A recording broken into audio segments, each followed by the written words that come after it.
সেনাবাহিনীকে জনগণের মুখোমুখি করার চেষ্টা হচ্ছে তারেক রহমান।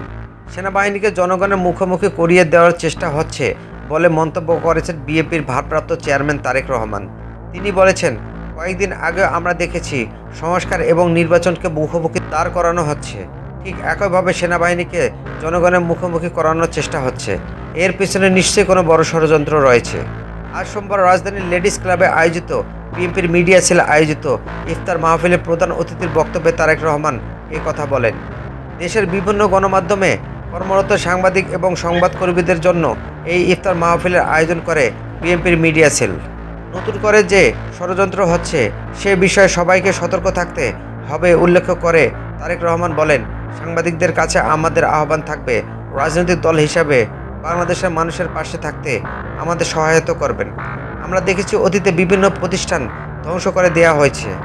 তারেক রহমান বলেন, 1971 সালে সার্বভৌমত্বের লড়াইয়ে এবং বিগত 16-17 বছরের গণতান্ত্রিক উত্তরণের লড়াইয়ে যারা গুম খুনের শিকার হয়েছেন তাদের ত্যাগ যেন বৃথা না যায়, তা নিয়ে কাজ করি।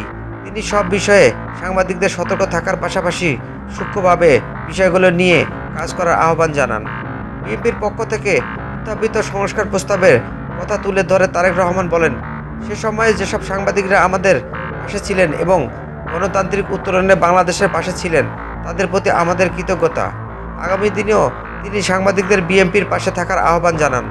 অনুষ্ঠানে বিএনপির মহাসচিব মির্জা ফখরুল ইসলাম আলমগীর বলেন, আবারও দেশ নিয়ে ষড়যন্ত্র শুরু হয়েছে, আবারও দেশের স্বাধীনতা ও সার্বভৌমত্ব নিয়ে ষড়যন্ত্র শুরু হয়েছে।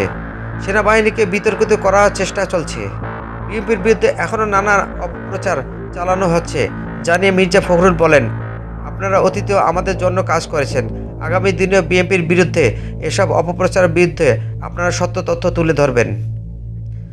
বিএনপির যুগ্ম মহাসচিব এবং মিডিয়া সেলের সদস্য সচিব শহীদউদ্দিন চৌধুরী অ্যানির সঞ্চালনায় অনুষ্ঠানে বক্তব্য দেন বিএনপির স্থায়ী কমিটির সদস্য মির্জা আব্বাস, মিডিয়া সেলের আহ্বায়ক মওদুদ আলমগীর হোসেন।